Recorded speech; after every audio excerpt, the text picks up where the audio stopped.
ನಿರ್ವಹಣೆ ವಿಚಾರದಲ್ಲಿ ಕೇಂದ್ರ ಸರ್ಕಾರದ ವಿರುದ್ಧ ಕಾರ್ಮಿಕ ಸಚಿವ ಸಂತೋಷ್ ಲಾಡ್ ಕಿಡಿಕಾರಿದ್ದಾರೆ. ಉಗ್ರರ ಮನೆ ಧ್ವಂಸ ಮಾಡ್ತಾ ಇರುವುದು ದೊಡ್ಡದಾಗಿ ಬಿಂಬಿಸಲಾಗ್ತಾ ಇದೆ. ಹೊರತಾಗಿ ಇಷ್ಟು ದಿನ ಭಯೋತ್ಪಾದಕರ ಮನೆಗಳ ಬಗ್ಗೆ ಮಾಹಿತಿನೇ ಇರಲಿಲ್ವಾ ಅಂತ ಸಂತೋಷ್ ಲಾಡ್ ಅವರು ಪ್ರಶ್ನೆಯನ್ನು ಕೇಳಿದ್ದಾರೆ. ನಿನ್ನೆಷ್ಟೇ ಸುದ್ದಿಗಾರರೊಂದಿಗೆ ಮಾತನಾಡಿದಂಥ ಸಂದರ್ಭದಲ್ಲಿ ಅವರು ಮೋದಿ ಬಾಯಿ ಬಿಟ್ಟರೆ ಈ ಟೆಕ್ನಾಲಜಿ ಅಂತ ಹೇಳ್ತಾರಲ್ಲ, ಡ್ರೋನ್ ಮೂಲಕ ಬೀಜ ಬಿತ್ತಿ ಮರ ಬೆಳೆಸ್ತೇವೆ ಅಂತ ಹೇಳ್ತಾರಲ್ಲ, ಪಹಲ್ಗಾಮ್ನಲ್ಲಿ ಒಂದು ಡ್ರೋನ್ ಇರಲಿಲ್ಲ. ಉಗ್ರರ ಕೃತ್ಯ ಎಸಗಿ 2 ತಾಸು ಕಳೆದ ನಂತರ ಸೈನಿಕರು ಸ್ಥಳಕ್ಕೆ ತಲುಪಿದ್ದಾರೆ. 2 ತಾಸು ಅಂದರೆ ಸೆನ್ಸಿಟಿವ್ ಏರಿಯಾ ಅದು. ಆ್ಯಕ್ಚುಲಿ ತುಂಬ ಸೆನ್ಸಿಟಿವ್ ಏರಿಯಾ. ಯಾವಾಗ ಏನಾಗುತ್ತೆ ಅಲ್ಲಿ ಉಗ್ರರು ಏನಂತಂದರೆ ಅಕ್ಕಪಕ್ಕದಲ್ಲೇ ಕೆಲವೊಂದಿಷ್ಟು ಉಗ್ರರು ಓಡಾಡ್ತಿರ್ತಾರೆ, ಬಟ್ ಗೊತ್ತಾಗಲ್ಲ.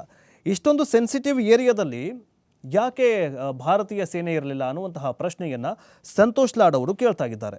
2 ತಾಸು ಅಂದರೆ ಉಗ್ರರು ದಾಳಿ ಮಾಡಿ ಹೋದ ನಂತರ 2 ತಾಸಿನ ನಂತರ ಸೈನಿಕರು ಬಂದಿದ್ದಾರೆ. ಹಾಗಾದರೆ ಅಲ್ಲಿವರೆಗೂ ಎಲ್ಲಿದ್ದರು ಸೈನಿಕರು ಅಂತ ಕೇಳಿದ್ದಾರೆ. ಇನ್ನು ಜೊತೆಗೆ ಕೇಂದ್ರ ಸರ್ಕಾರದ ವಿರುದ್ಧ ನೇರವಾಗಿ ಕಿಡಿಕಾರಿದ್ದಾರೆ. ಇಷ್ಟು ದಿನ ಉಗ್ರರ ಮನೆಗಳು ಮಾಹಿತಿನೇ ಇರಲಿಲ್ವಾ? ಕೃತ್ಯ ನಡೆದ ಸ್ಥಳಕ್ಕೆ ಸೈನಿಕರು 2 ತಾಸು ನಂತರ ಬಂದಿದ್ದಾರೆ. ಯಾಕೆ ಬಂದರು ಅವರು? ಅಂದರೆ ಸೈನಿಕರೇ ಇರಲಿಲ್ವಾ?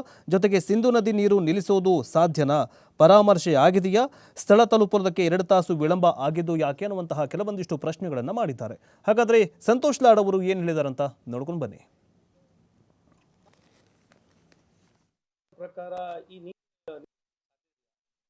ಯಾರು ಇದ್ರ ಬಗ್ಗೆ ಸಮರ್ಪಕವಾಗಿ ಚರ್ಚೆ ಮಾಡ್ತಾರ? ಇದೆಲ್ಲ ಇಂಟರ್ನ್ಯಾಷನಲ್ ಟ್ರೀಟಿಗಳು ಸೈನ್ ಆಗಿರ್ತಕ್ಕಂಥದ್ದು. ಒಂದು ಇದೇನಂತಂದ್ರೆ ಸರ್ಕಾರ ನಿರ್ಣಯ ಹಾಕಿನ ಮುಂಚೆನೆ, ಸರ್ಕಾರ ನಿರ್ಣಯ ತಗೊಂಡು ಸರ್ಕಾರ ಮಾಡೋಕ್ಕಿಂತ ಮುಂಚೆನೆ ಇಂಥವೆಲ್ಲ ಮಾತುಗಳು ಮಾಧ್ಯಮದಲ್ಲಿ ಬಿಟ್ಬಿಡ್ತಾರೆ.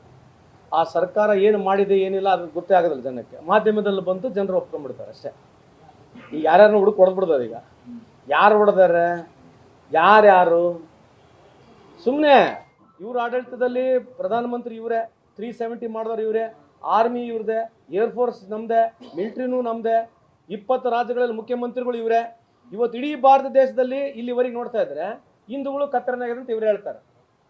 ನೀವೇ ಆಡಳಿತ 11 ವರ್ಷ ಮಾಡಿದ್ದೀರಿ ಏನ್ರಿ? ಸಮರ್ಪಕವಾಗಿ ನೀವೇ ಎಲ್ಲದಕ್ಕೂ ಬಂದು ಉತ್ತರ ನೀವೇ ಕೊಡ್ತೀರಿ.